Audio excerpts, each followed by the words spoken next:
Puji Tuhan. Kita patut bersyukur sekalipun kita masih ibadah secara online saat ini, tetapi sudah ada tanda-tanda kemajuan untuk kita bisa beribadah kembali bersama-sama. Tapi kita akan menunggu waktu yang tepat. Haleluya. Puji Tuhan, saudaraku yang dikasihi Tuhan, dimanapun saat ini kita berada. Kami ada di tempat ini, saudara ada di rumah masing-masing atau di mana saja saudara saat ini berada. Kita akan bersama-sama menikmati kebenaran firman Tuhan yang kita ambil dari kitab 1 Samuel pasal 2. Kitab 1 Samuel pasal 2 ayat 1 sampai dengan ayat yang ke-7. Saudaraku yang dikasihi Tuhan, dengan perikop puji-pujian Hana. Kalau saya kasih judul khotbah saya ini adalah pertolonganmu ajaib. Haleluya. Saudaraku yang dikasihi Tuhan, ayat yang pertama mengatakan, lalu berdoalah Hana, katanya, hatiku bersukaria karena Tuhan. Tanduk kekuatanku ditinggikan oleh Tuhan. Mulutku mencemoohkan musuhku, sebab aku bersukacita karena pertolonganmu. Haleluya. Saudaraku yang dikasihi Tuhan, Hana bersukacita. Pasti kita tahu dong siapa Hana. Hana adalah seorang ibu dari seorang nabi yang sangat besar, yaitu Samuel namanya. Saudaraku yang dikasihi Tuhan, perjuangan Hana untuk mendapatkan Samuel bukan perjuangan yang mudah.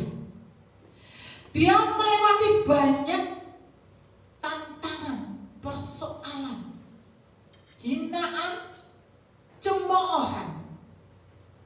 Tetapi lihatlah Hana, dia tidak pernah menyerah. Dia tetap berjuang sekalipun saat itu dia belum mempunyai anak. Belum ada tanda-tanda untuk dia mempunyai anak. Sudah beberapa tahun dia menikah dengan Elkanah.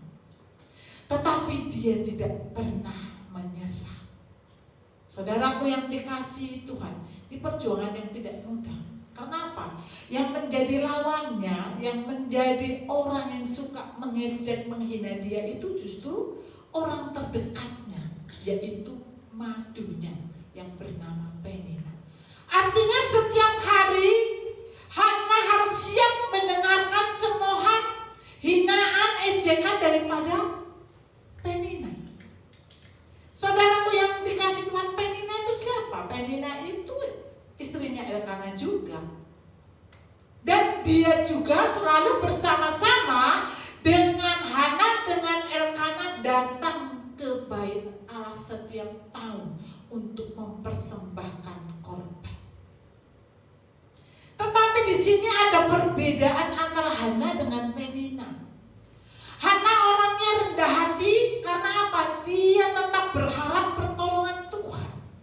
Sedangkan Penina sekalipun dia ikut beribadah, tetapi ada kesombongan di dalam dirinya dan selalu menyakiti Hana.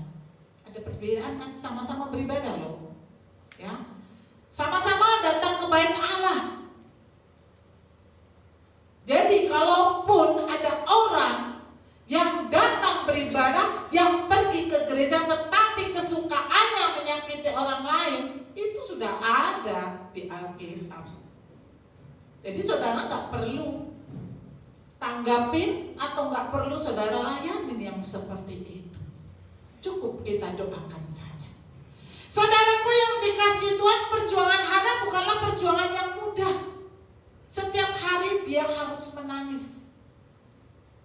Setiap hari dia harus mencucurkan air mata karena memendam luka hati yang sangat dalam. Sehingga kalau dapat dikatakan Hana itu hampir seperti orang gila. Kenapa? Ketika dia berdoa di bait Allah, Imam Eli berpikir bahwa Hana itu sedang mabuk. Karena apa? Tidak ada lagi suaranya. tidak bisa berkata-kata melalui suaranya lagi, tetapi dia hanya komat kami dan hanya menangis. Kenapa? Sudah hilang energinya. Seolah-olah sudah putus pengharapannya untuk mendapatkan apa yang dirindukannya.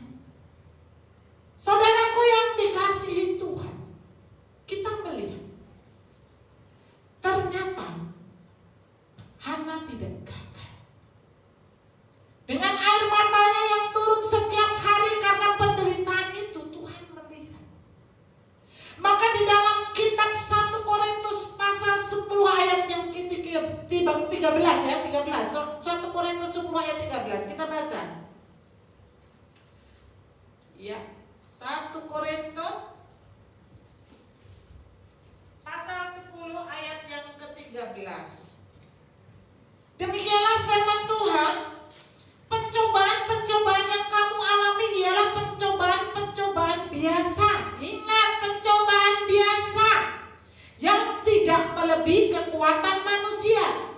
Sebab Allah setia dan karena itu Ia tidak akan membiarkan kamu dicobai melampaui kekuatanmu.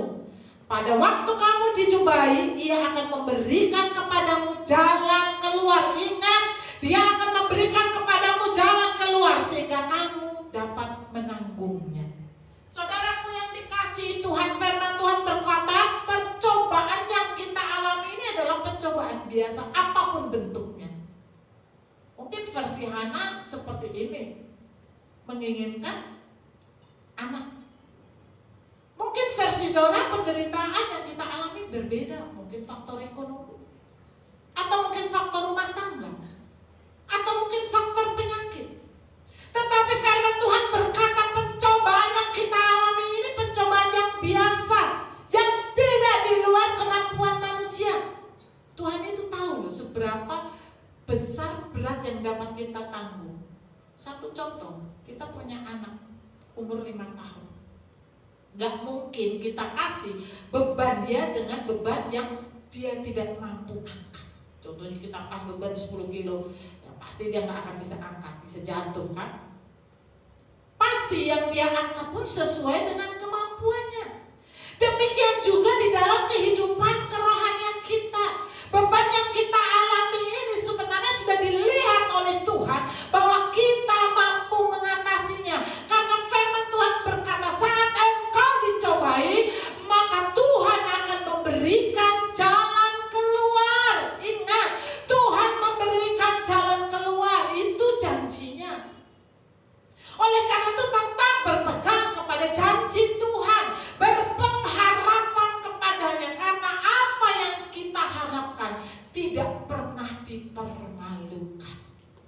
Haleluya.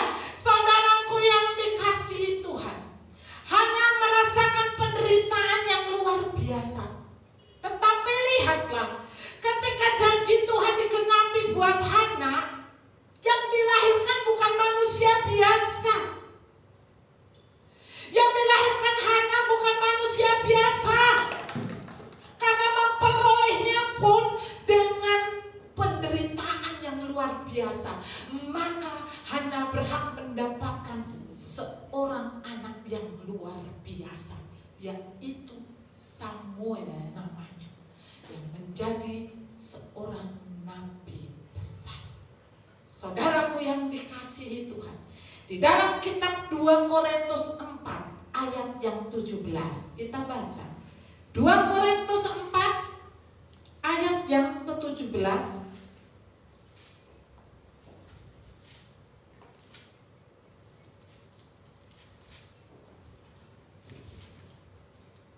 Haleluya. Demikianlah firman Tuhan, sebab penderitaan ringan yang sekarang ini mengerjakan bagi kami kemuliaan kekal. Yang asal, kemuliaan kekal. Jadi setiap penderitaan, setiap masalah, setiap persoalan yang kita alami, kalau kita memang tetap berpegang kepada tangan Tuhan, itu di balik persoalanmu pasti ada kemuliaan yang diberikan kepadamu. Kuncinya engkau tetap diam di kaki Tuhan.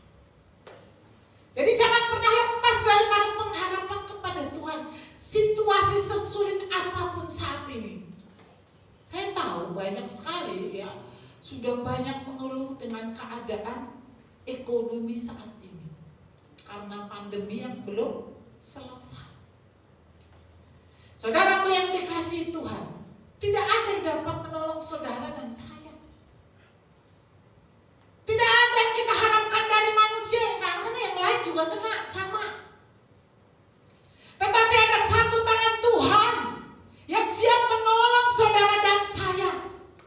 Oleh karena itu jangan takut, tetap percaya, tetap berdoa dan tetap berharap kepada Tuhan. Karena Tuhan tidak akan pernah mengecewakan orang yang berharap kepadanya. Haleluya. Saudaraku yang dikasihi Tuhan, di ayat kedua firman Tuhan mengatakan tidak ada yang kudus seperti Tuhan, sebab tidak ada yang lain kecuali Engkau, dan tidak ada gunung batu seperti Allah kita. Hana sangat percaya bahwa Tuhan yang dia sembah adalah Tuhan yang luar biasa, Tuhan yang ajaib, Tuhan yang menjadi gunung batu yang menolong dia. Sekalipun seharusnya dia sudah putus pengharapan, tetapi dia tetap berpegang apa yang menjadi janji Tuhan.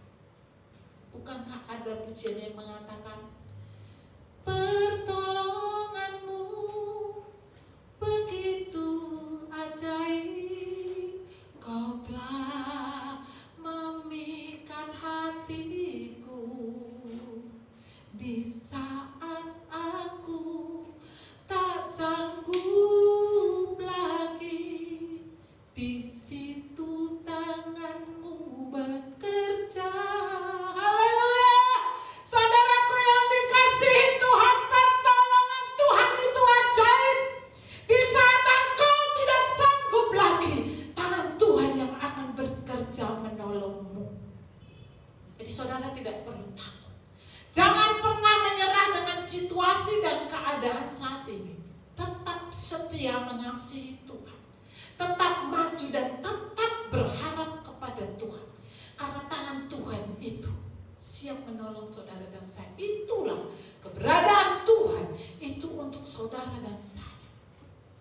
Saudara melakukan kewajiban saudara kepada Tuhan, maka Tuhan pasti melakukan kewajibannya juga kepada saudara dan saya. Kewajiban Tuhan apa? Yang memperhatikan hidup saudara dan saya. Kalau kita sudah melakukan kewajiban kita, maka Tuhan juga mempunyai kewajiban memberkati kita. Haleluya. Saudaraku yang dikasihi Tuhan, Hana sangat merasakan betapa sakitnya menerima hinaan. Maka di ayat ketiga mengatakan, janganlah kamu selalu berkata sombong, janganlah caci maki keluar dari mulutmu, karena Tuhan itu Allah yang maha tahu, dan oleh Dia perbuatan-perbuatan diuji. Saudaraku yang dikasihi Tuhan, Tuhan itu maha tahu, dan perbuatan-perbuatan kita ini diuji. Kita siap nggak diuji? Dan ingat satu hal, bukan orang yang membanggakan diri atau memuji dirinya yang berhasil menghadapi ujian. Yang berhasil menghadapi ujian adalah orang yang dipuji Tuhan. Saudara ingin lihat aja, ternyata ada orang yang dipuji Tuhan ya. Ada orang yang dipuji Tuhan. 2 Korintus 10 ayat 18. 2 Korintus 10 ayat 18.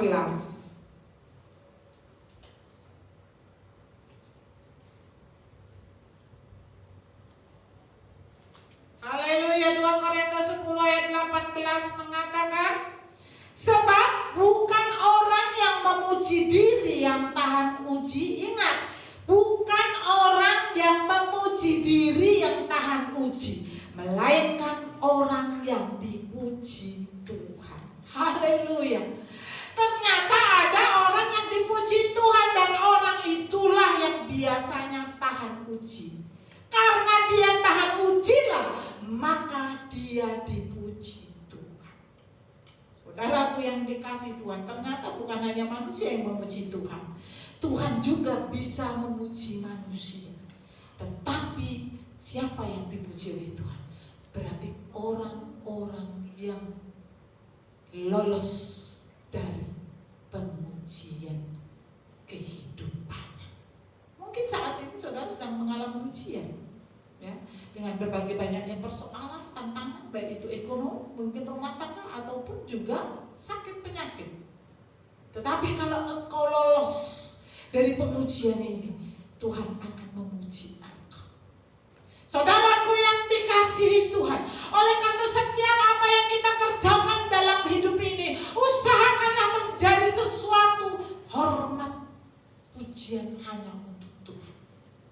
Setiap apa yang kita kerjakan, tidak perlu kita menyakiti orang, tidak perlu kita membalas orang menyakiti kita. Tapi apa yang kita kerjakan, biarlah semua boleh menyenangkan hati Tuhan. Itulah yang dikehendaki Tuhan, supaya engkau menjadi orang yang dipuji oleh Tuhan. Gak gampang jadi orang yang dipuji oleh Tuhan. Orang yang dipuji Tuhan benar-benar harus siap dipengapakan oleh Tuhan. Haleluya. Saudaraku, di ayat yang keempat mengatakan, busur pada pahlawan telah patah. Busur itu digunakan untuk melemparkan panah untuk menyerang atau melawan musuhnya. Saudaraku yang dikasihi Tuhan, busur penina yang selama ini memanahkan kata-kata yang melukai, yang menyakiti Hana, sudah dipatahkan. Dipatahkan, kenapa bisa dipatahkan? Ya, karena Tuhan mengangkat Hana. Maka tadi dikatakan, tanduk kekuatanku ditinggikan. Hana berkata, tanduk kekuatanku ditinggikan. Tanduk itu juga berbicara suatu persenjataan. Kalau di hewan, ya, binatang itu punya tanduk, biasanya tanduk itu untuk melawan, ya kan? Kalau tanduk kekuatannya aja sudah lemah, pasti akan bermasalah yang mempunyai tanduk ini. Demikian juga tanduk kekuatan Hana hampir patah, hampir menyerah dengan keadaan dia saat itu.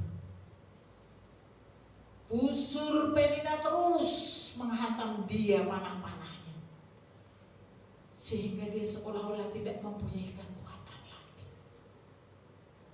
Tetapi lihatlah, sekali lagi pertolongan begitu ajaib. Pertolongan Tuhan itu sangat ajaib, sehingga Hana tanduk kekuatannya ditegakkan kembali oleh Tuhan.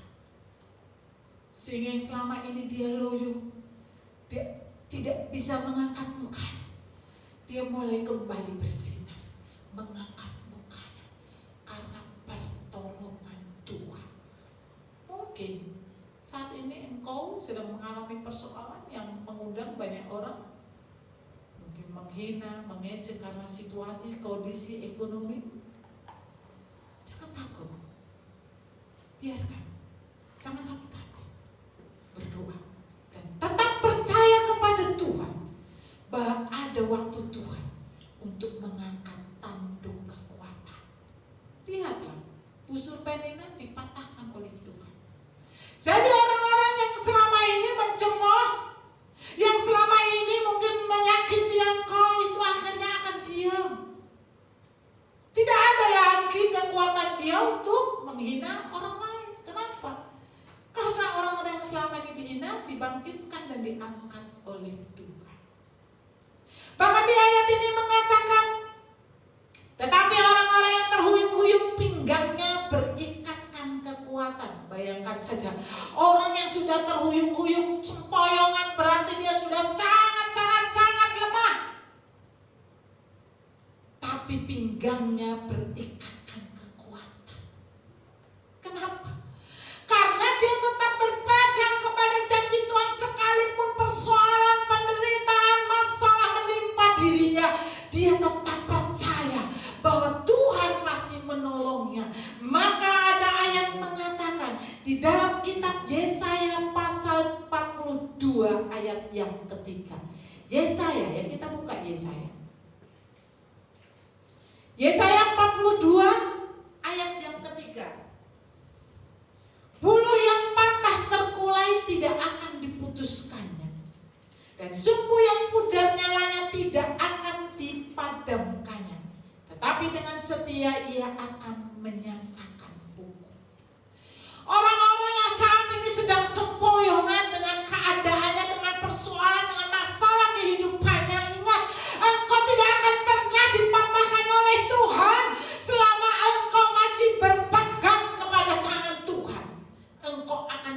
mendapatkan kekuatan. Dan dia akan menyatakan hukum. Artinya apa saudaraku? Dia akan menyatakan janjinya kepada saudara dan saya yang tetap berpegang kepada firman-Nya. Saudaraku yang dikasihi Tuhan, Tuhan kita itu adalah Tuhan yang ajaib, yang dapat melakukan segala perkara. Banyak orang hanya mengatakan dirinya percaya kepada Tuhan, tetapi kepercayaannya itu tidak full, hanya setengah. Kalau kita berkata berkati saya Tuhan, tapi terus ada keraguan. Keraguan itulah yang menghambat berkat. Jangan pernah ragu. Ada sebuah rumah tangga yang saya kenal waktu pandemi virus corona ini mulai awal mengalami persoalan yang berat dalam rumah tangganya, terutama ekonomi. Kenapa? Satu dirumahkan, satu tidak bisa lagi berdagang karena biasanya mereka ada berdagang di mall tutup kan? Nol. Tidak mempunyai penghasilan, nol besar. Ceritanya saudaraku yang dikasih Tuhan, saya sangat-sangat sedih. Saya katakan, percaya dan tetap berdoa, berpengharapan kepada Tuhan, karena Tuhan tidak akan pernah membiarkan anak-anaknya kelaparan. Saudaraku yang dikasih Tuhan, itulah yang terus saya semangatkan. Saya pompa masuk khotbah, Tuhan tidak akan pernah meninggalkan orang-orang yang setia dan mengasihi Tuhan. Belakangan ini saya mendengar dia sudah mulai bangkit dengan membuka usaha kecil-kecilan. Saudaraku yang dikasih itu, mulai ada perbaikan. Itulah cara Tuhan. Jangan berharap kepada pertolongan manusia. Manusia itu menolong saudara ada batasnya, tetapi kalau Tuhan yang menolong saudara dan saya, itu luar biasa. Dia sanggup mengangkat engkau, mencukupkan setiap apa yang menjadi keperluan dan kebutuhan. Jadi tidak perlu takut, tetap percaya dan berpengharapan kepada Tuhan, karena pertolongannya adalah ajaib adanya. Saudaraku yang dikasihi Tuhan, orang-orang yang terhuyung artinya orang-orang yang sudah terlalu banyak persoalannya. Tapi lihatlah, tidak pernah dipatahkannya, tidak pernah dihancurkannya, tetapi ditopangnya, diberikan kekuatan, diberikan jalan keluar. Ingat, bila mana Tuhan kita mengalami pencobaan, firman Tuhan berkata apa? Dia akan memberikan jalan keluar. Ada saja cara Tuhan memberikan jalan keluar buat saudara dan saya, karena dia tahu apa menjadi kebutuhan dalam hidup. Dia tahu. Yang penting, sekali lagi saya katakan, jangan lupa tetap percaya, berdoa dan berharap kepadanya. Haleluya saudaraku yang dikasihi Tuhan. Di ayat kelima mengatakan, siapa yang kenyang dahulu sekarang menyewakan dirinya karena makanan. Tetapi orang yang lapar dahulu sekarang boleh beristirahat. Bahkan orang yang mandul melahirkan 7 anak, tetapi orang yang banyak anaknya menjadi layu. Ini adalah gambaran begitu mudahnya Tuhan membalikkan segala sesuatu, sehingga tidak ada yang perlu kita sombongkan. Maka minggu kemarin saya katakan, yang terpenting bukan apa yang kita miliki, tetapi siapa yang kita miliki. Yang kita miliki ini hanya sementara, tidak ada yang abadi. Kita lihat kalau ada bencana, tsunami, habis semuanya, ludes. Seberapapun banyak harta yang engkau simpan di dalam rumahmu, bisa dibawa, ditelan oleh tsunami yang begitu luar biasa. Artinya itu semua sementara. Tetapi bila mana engkau tetap memiliki Yesus, yaitu siapa yang engkau miliki, Yesus Kristus, saat yang siang hari ini kita sembah, maka itulah yang akan menjamin kehidupan. Saudaraku yang dikasihi Tuhan, jangan pernah merendahkan atau meremehkan siapapun juga. Selama nafas ini masih ada di kehidupan setiap manusia yang masih mau berjuang dan mengasihi Tuhan, pasti ada waktunya dia diangkat oleh Tuhan. Jadi jangan seperti Penina akhirnya. Busur panahnya dipatahkan, busur panahnya dipatahkan. Kenapa? Karena dia anggap Hana tidak mungkin lagi mempunyai anak. Itu kan prediksi manusia. Tapi Tuhan punya cara dan rencana yang lain yang luar biasa. Oleh karena itu saat siang hari ini firman Tuhan mengingatkan kita bahwa hidup kita ini 100% tergantung kepada Tuhan. Kekuatan kita ini ada batasnya. Sekali lagi saya katakan, kena angin agak banyak sedikit aja kita sudah masuk angin, ya kan? Kita sudah lemah, kita sudah drop. Tapi kalau ada kekuatan Tuhan yang terus menopang saudara dan saya melewati hari lepas hari yang sukar ini, saudara akan terus mendapatkan kekuatan baru bersama dengan Tuhan. Haleluya. Di ayat yang ke-6 mengatakan Tuhan mematikan dan menghidupkan.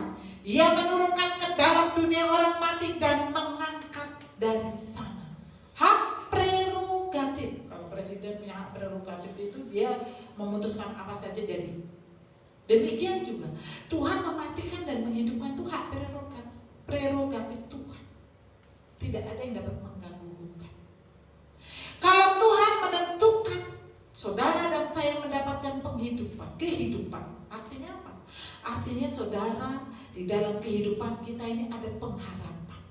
Hari-hari kita akan semakin indah. Hari-hari kita akan semakin kita nikmati. Mana ada pujian, hari lepas hari bertambah-tambah indahnya. Itu adalah kehidupan yang diberikan oleh Tuhan.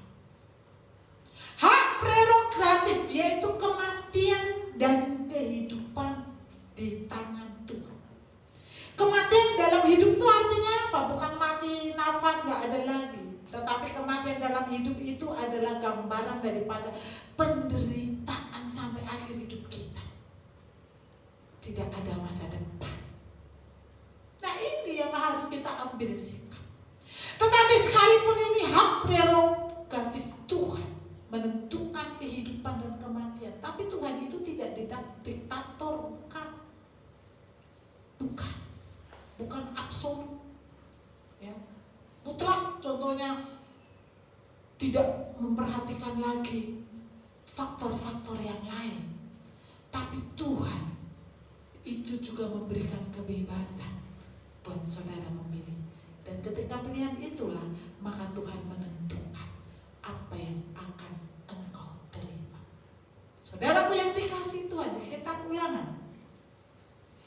Ulangan pasal 30 ayat 19 mengatakan, Aku memanggil langit dan bumi menjadi saksi terhadap kamu pada hari ini. Kepadamu kuperhadapkan kehidupan dan kematian. Lihat ya, diperhadapkan kehidupan dan kematian, berkat dan kutuk. Pilihlah kehidupan supaya engkau hidup, baik engkau maupun keturunanmu. Berarti pilihan dong, ya kan? Walaupun itu hak 100% Tuhan menentukan, tetapi Tuhan memberikan pilihan kepada saudara dan saya. Engkau mau hidup apa engkau mau mati? Pilih yang mana? Kalau engkau mau hidup dan seluruh anak keturunanmu mengalami kehidupan, mempunyai masa depan, ya engkau harus menjadi pelaku-pelaku kebenaran firman Tuhan. Tetapi kalau engkau memilih kematian, ya tidak perlu lagi pikirkan itu. Semau saja berjalan hidup. Jadi Tuhan memberikan pilihan saat ini kepada saudara dan saya, kehidupan atau kematian. Sekalipun itu hak Tuhan, Tuhan sanggup. Bila mana engkau memilih kematian, maka bagianmu adalah penderitaan sampai akhir hidupmu, bahkan kebinasaan kekal. Tetapi kalau kehidupan menjadi pilihanmu, berarti ada tugas tanggung jawabmu yang harus engkau kerjakan supaya engkau memperoleh kehidupan, yaitu masa depan yang penuh pengharapan sesuai dengan janji Tuhan. Di ayat yang ke-7 mengatakan Tuhan membuat miskin dan membuat kaya. Ia merendahkan dan meninggikan juga. Banyak orang yang berdalih miskin itu kan takdir. Udah takdirku lah miskin katanya. Udah takdirku miskin, salah. Tuhan tidak pernah menakdirkan saudara miskin. Buktinya banyak kok janji Tuhan. Berkat Tuhanlah yang menjadikan orang menjadi kaya. Benar gak? Tuhan menjadikan masa depan yang penuh pengharapan. Bukankah itu janji Tuhan? Masa Tuhan berjanji dan dibohongin? Berarti miskin itu bukan karena takdir, tetapi itu pilihan yang engkau ambil. Ada sebuah contoh. Saya tahu dulu sebuah keluarga hidupnya susah, hidupnya miskin, pas-pasan, istilahnya di bawah standar, Pak. Di bawah pas-pasan berarti ya.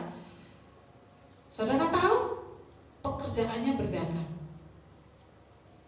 Contohnya hari ini dia berdagang, dagangannya laris, banyak untungnya, ya kan?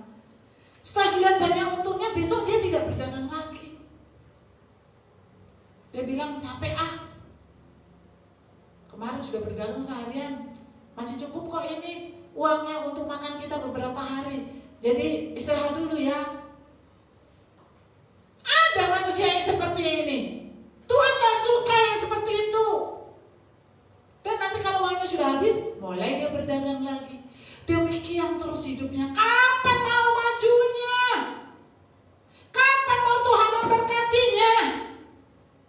Ada sikap dong. Ketika engkau berdagang, engkau laris, kau harus semakin semangat. Justru kau harus buka cabang sana sini, supaya semakin banyak berkat tercurah atas haribaanmu.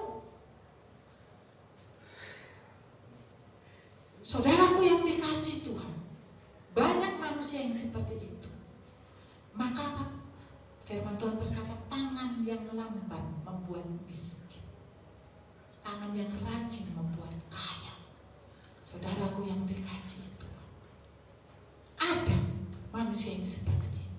Dan orang yang seperti inilah yang biasanya berdalih, takdir kok sudah miskin. Gak ada takdir miskin. Saudara harus berjuang dalam kehidupan ini. Dan ketika kau berjuang, ada jalan Tuhan memberkati perjuangan saudara. Kalau saudara hanya diam, dari mana cara Tuhan memberkati saudara? Mana jalannya? Harus dong ada jalannya. Kalau kau berdagang, berdaganglah sebaik mungkin. Kalau engkau bekerja, bekerjalah sebaik mungkin. Usaha apapun yang kau kerjakan, kerjakan. Karena ada tangan Tuhan yang siap menyalurkan berkatnya melalui apa yang kau kerjakan. Itu adalah janji. Tapi kalau nggak ada yang kau kerjakan, masa langsung Tuhan kirimkan berkat blok dari atap rumah, kaget nanti saudara jantungan, ya kan? Contohnya ada satu karung uang koin lagi semua, bahaya. Bisa apa? Bisa orangnya stroke langsung karena kaget. Saudaraku yang dikasihi Tuhan, bukan seperti itu Tuhan memberkati kita. Tapi ada jalannya, ada caranya. Makanya bangkitlah. Jangan karena engkau sekarang sedang terpuruk ekonomi, saudara hanya diam di rumah, tidak bergerak. Bergerak dong, berjuang. Apa yang bisa kau kerjakan, kerjakan. Dan tetap berdoa. Berharap kepada Tuhan. Dan pasti Tuhan buka jalan. Itulah Tuhan yang kita sembah saat siang hari. Tuhan gak suka orang malas. Tuhan tidak suka orang yang hanya setengah-setengah bekerja. Maka firman Tuhan berkata, kalau engkau bekerja, bekerjalah seperti untuk Tuhan. Bayangkan saja. Kita mengerjakan segala sesuatu yang kita kerjakan seperti untuk Tuhan. Artinya kita harus full, sepenuh hati kita mengerjakannya. Jangan ABS. Tahu ABS? Dulu kalau di kerjaan itu banyak yang ABS, yaitu apa? Asal bapak senang, asal bos senang. Kalau ada bosnya, aduh kerjanya rajin banget, tapi giliran bosnya pergi, waduh santai kipas-kipas dulu. Itu tidak benar. Tuhan gak suka yang seperti itu. Kita harus kalau bekerja, jadi kewajiban kita ya bekerjalah dengan sebaik-baiknya. Kan yang melihat kita bukan hanya bos, Tuhan ada. Dan Tuhan itulah yang akan memberkati engkau. Bukan bos saudara kan hanya berikan gaji. Gaji saudara berapa sih? Tidak akan membuat saudara kaya. Tetapi yang membuat kaya adalah Tuhan dengan caranya yang luar biasa. Dengan caranya yang ajaib. Hitung saja. Pengeluaran kita setiap bulan berapa? Baik untuk sekolah, baik untuk biaya. Udah habis di situ kok. Ya kan? Tapi kenapa kita bisa punya A, punya B, punya C? Itu karena apa? Itu karena Tuhan. Tuhan yang memberkati buah tangan kita, pekerjaan kita, usaha kita. Apa yang disentuh oleh tanganmu dibuat beruntung dan berhasil. Itu janji Tuhan. Dan ambil itu janji menjadi bagian dalam hidupmu. Jangan hanya menjadi pendengar. Oh, aku mendengar, aku melihat orang itu sukses. Kita juga harus mengalaminya dong. Iya kan? Jangan kita hanya melihat orang sukses. Kita jangan hanya mendengar orang sukses, tetapi kita juga harus mengalaminya. Karena kita ini adalah anak-anak Tuhan. Masa bapak kita punya segalanya? Kita terus susah? Gak mungkin. Yang penting engkau tetap mau berusaha, bekerja, apa saja kerjakan. Karena itu adalah janji Tuhan. Saudaraku yang dikasihi Tuhan, orang-orang yang mau berjuang dalam hidupnya, itu pasti diangkat oleh Tuhan. Kuncinya tetap tinggal setia kepada Tuhan.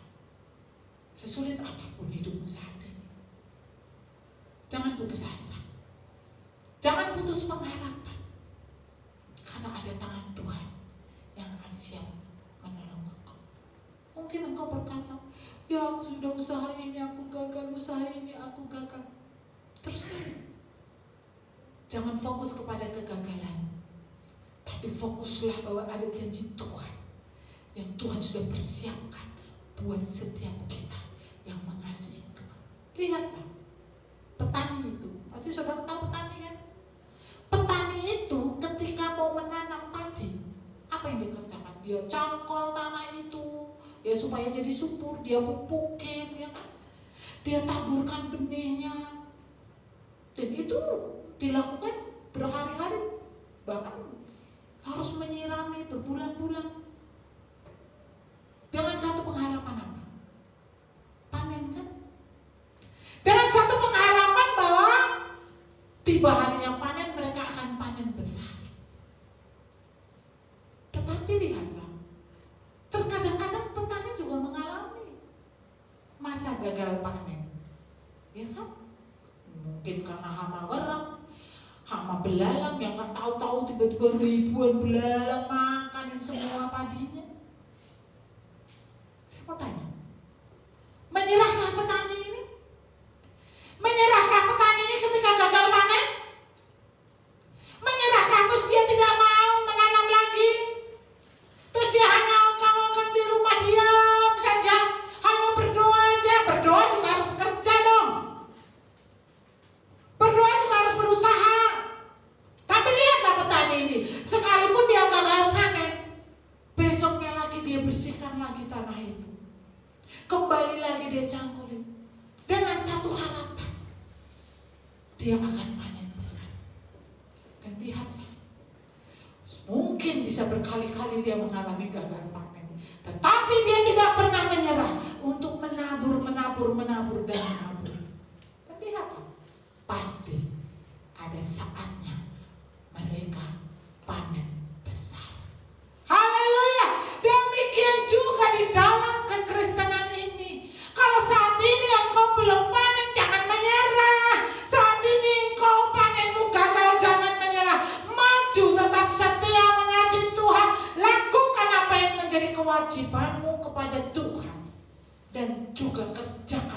apa yang bisa engkau kerjakan. Ada saatnya engkau panen besar. Karena itulah janji Tuhan. Karena pertolongan Tuhan, pertolongan yang ajaib, yang di luar pikiran manusia, bisa Tuhan kerjakan. Tuhan bisa kerjakan sesuatu yang ajaib dan luar biasa. Saudaraku yang dikasihi Tuhan, Tuhan kita bukan Tuhan yang mati, bukan Tuhan yang tidur, tetapi Dia setiap hari mengawasi anak-anak. Dia melihat saudara dan saya, apa yang menjadi kebutuhan, apa yang menjadi persoalanmu saat ini. Saat ini Dia ada di tengah-tengah kita, di tengah-tengah saudara, dimanapun saat ini ada. Dia ada bersama-sama dengan kita. Jangan takut dengan keadaan yang saat ini, kesukaran dan kesulitan yang membumi ini. Saudara tidak perlu takut. Tetap percaya bahwa Tuhan pasti menolong engkau, karena Dia tidak akan pernah membiarkan anak-anaknya. Firman Tuhan berkata, Aku akan menyertai engkau sampai akhir zaman, di dalam segala situasi. Saudara yang dikasih Tuhan tahu kok seberapa besar kemampuan kita ini. Hanya terbuat dari debu dan tanah, gak ada kekuatan kita, tetapi kekuatan tangan Tuhan yang sanggup mengubah hidup. Hana yang sudah kehilangan pengharapan, diberikan suatu pengharapan yang luar biasa. Seorang anak yang dipakai Tuhan secara luar biasa, Samuel. Saudaraku yang dikasih Tuhan, betapa bahagianya dan bangganya Hana ketika dia melihat melahirkan seorang anak-anak yang menjadi hamba Tuhan yang luar biasa. Kemuliaan Tuhan diberikan bagi setiap orang-orang yang tetap tinggal setia sekalipun mengalami persoalan dan penderitaan. Amin. Haleluya.